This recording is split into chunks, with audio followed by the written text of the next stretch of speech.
Things that I'm definitely concerned about is long isolation periods. There were men that were COVID positive who were in the COVID wings for 30 plus days with zero contact with family during that time.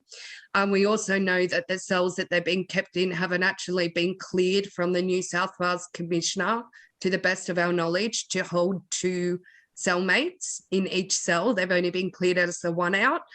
They are being used as 2 outs. They're not using the bunks. They're putting mattresses on the floor. We've had inmates that have been released who have said they only received observation once per day by nursing staff, and that they witnessed nursing staff not cleaning down equipment in between testing inmates with this observation equipment. We've had reports of guards wearing the same PPE all day without changing it, which again increases risk of transmission. We've had reports of inmates that have been so affected by their time in isolation that they were having auditory and visual hallucinations. We have had reports of a possible suicide, although we have been unable to prove that. Parklea is denying it. I have had 2, one inmate inside and one inmate released, both say that they saw a body being wheeled out at one stage in the past 2 weeks. We've had reports of rats in the COVID wings and that they're not being cleaned between inmates being brought in and out.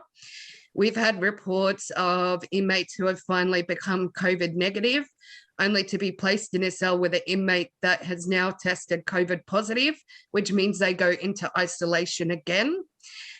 We have had reports of inmates being threatened and gagged. We have had multiple reports of calls being disconnected when inmates are discussing their conditions or their health or well-being. More alarmingly is what I mentioned just now, prisoners who are being encouraged to have the vaccine straight away after testing COVID negative. We know that best practice is a minimum 8-week gap, up to 6 months, depending on the person's individual health. There's been no AVLs in maximum for almost 2 months now. They've started to dribble through slowly, but there was definitely a 6-week period where no one was having any even video contact. We've had inmates that have missed out on appeal windows, that have missed out on legal representation.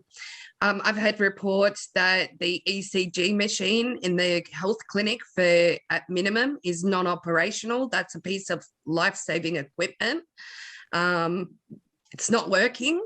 I haven't had any response on that. A lot of the information that I have put forward seeking response has been ignored and or taken an excessive amount of time to get a response. We had an inmate threaten suicide to his partner over the phone yesterday, and it's taken about 30 hours for her to get a call back from a correctionals officer, even though in our request, the response that we requested was that she be put in contact with her partner. She recently just got a call off the correctional officer there saying, your partner's promised he's not going to kill himself.